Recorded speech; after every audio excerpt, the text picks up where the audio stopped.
Hey debaters, welcome back to another Debate Legend video. Today we're going to be discussing topicality control and weighing in a debate, and we'll be going against the proficient bot on debatelegend.com on the question of whether there should be screen limits for children.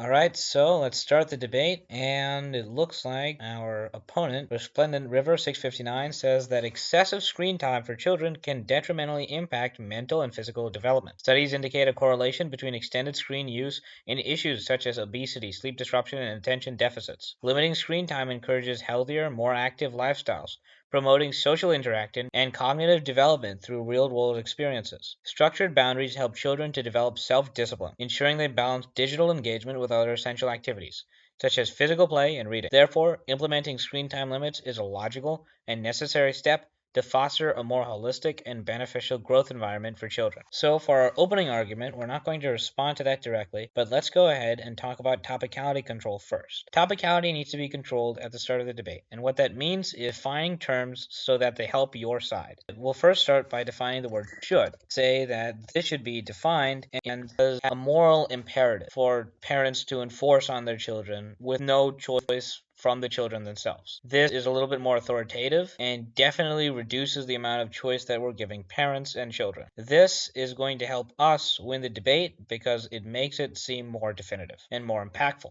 Next up, limits on screen time. We'll define that as a permanent set limit. If a child goes beyond that, they will be severely punished. That limit is going to be a hard limit and should be set by the parent to be exceedingly low. That's going to help us out once more by making this seem restrictive. Finally, we'll say children. We'll use the legal definition here and say that that's anybody below the age of 18. What this does for us is create a mental image once saying that maybe a 17-year-old is unable to spend more than half an hour doing a research project for school because their parents put a screen time limit on. That is simply ridiculous in a lot of people's eyes, and surely will be ridiculous for the judge to hear as well. This is going to help our case by making our opponent's case seem much too restrictive and authoritative, and that's the main feeling that we're going to want to invoke here. So let's get that started. Alright, so we've hit submit, and let's take a look at our opponent's rebuttal. Your definitions are overly rigid and do not reflect practical, nuanced application. Limits on screen time should be age appropriate and consider the purpose of screen use. For instance, educational usage can be distinguished from recreational. The goal is not authoritarian restriction, but balanced development. Excessive screen use without regulation leads to negative consequences, whereas sensible limits encourage healthier habits. Parents can and should exercise judgment to foster well-rounded growth. Alright, so here we're going to have to talk a lot about impact control. Because our definitions can be seen as a little bit more rigid than one might expect, we will have to defend them, but we'll also have to say that even if we're not able to defend them fully, our case simply has more of a weight in three areas: impact, probability, and time frame. These are the three things that you have to control in any debate. If you win on even one of them, but overwhelmingly so, you can win the debate. Say, for example, you're having a debate on mutually assured destruction, where you can argue increasing taxes in a certain area will somehow lead to mutually assured destruction. If your argument makes somewhat logical sense, even if it will increase the probability by just a little bit and the time frame is in 60 years, the impact of mutually assured destruction is so great that it can sometimes sway a judge to go in your favor. Controlling these three areas is definitely important for any debate. Now let's talk about this case in particular. Over here, our opponent is saying that their impact is less mental health and lower overall health for children. Our impact is over excessive authoritarian control by parents and a lack of freedom for children. Our opponent's probability is,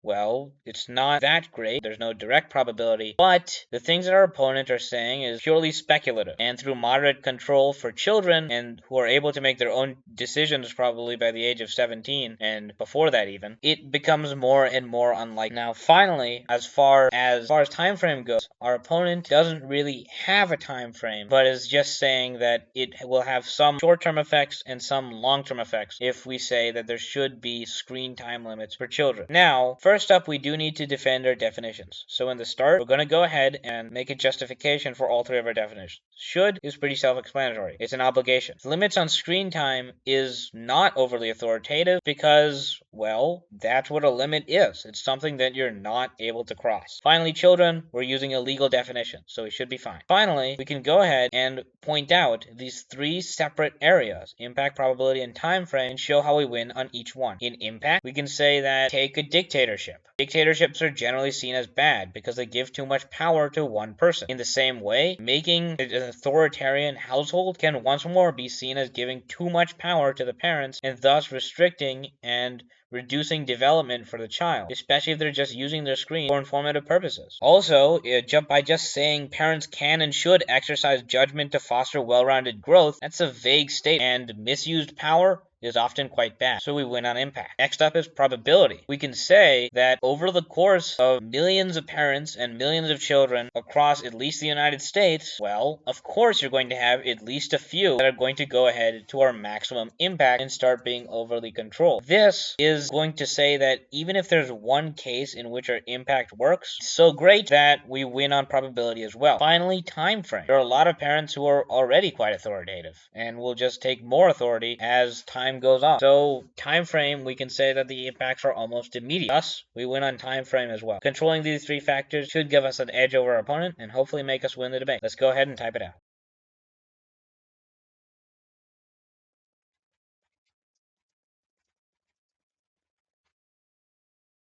All right, let's see if we win. All right, looks like we won again. So over here, I'm going to do something a little bit different, so I'm going to go ahead and analyze this debate myself.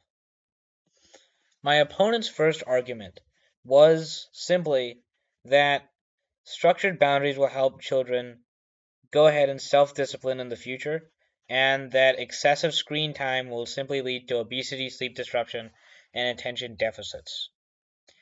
Thus, our argument to that was made later in the rebuttal and basically just says, well, that's not really a huge impact. It is quite a big one, but we downplay it a little bit.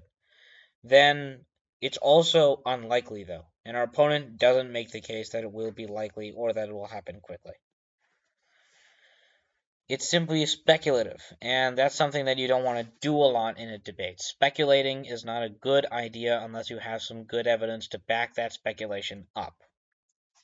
On the other hand, we control the topicality in our opening argument. Topicality control allows us to create a framework around which the debate can be centered. This is very good because it makes the judge see things from our perspective. Controlling the topicality thus makes our case stronger than our opponent's. Our opponent then does not make a great move and decides to go ahead and simply ignore our definitions, saying simply that they're overly rigid. This isn't good. If your opponent makes the case that certain definitions are good, you have two options. A, challenge them. Go ahead and say, no, that's not true. Here's why your definitions don't work, and here are better definitions to combat them. Then, if you can't do that, or ideally, if you have a better option, which is to use their definitions, do that instead. Using their definitions basically allows you to keep the debate from their perspective, but then say, hey, my argument actually works under both their perspective and my perspective. If you can do that, that's the best way, that's the easiest way that you're going to win a debate. Misplaced topicality control is very bad for the person who misplaced it. Now, our opponent in his rebuttal also makes the mistake of just defining a goal without really acknowledging other consequences that we bring up in our rebuttal.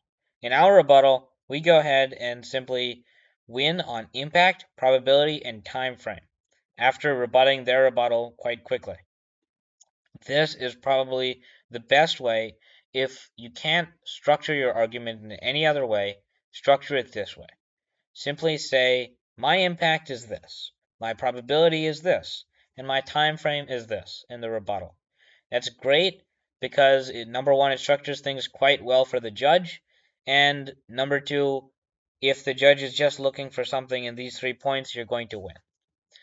I would say, though, if you can structure it in a more traditional writing sense, say in a speech form or something like that, that's probably better, because then you can really get into that emotional impact of what you're saying, creating mental pictures, making things a lot more emotive, and thus mastering pathos. Impact, probability, and time frame will help you win ethos and logos if you just want to structure it like that. However, keeping it in speech form, if you can master doing it while also increasing logos and ethos, you can also get pathos pretty easily from a speech form. And that's why you need to be able to write in speech form, but also in this. So, those are the two things that I wanted to cover today: topicality control and impact probability and time frame. That is called weighing, if you ever need the debate terminology. I hope you enjoyed this video. Thanks for watching.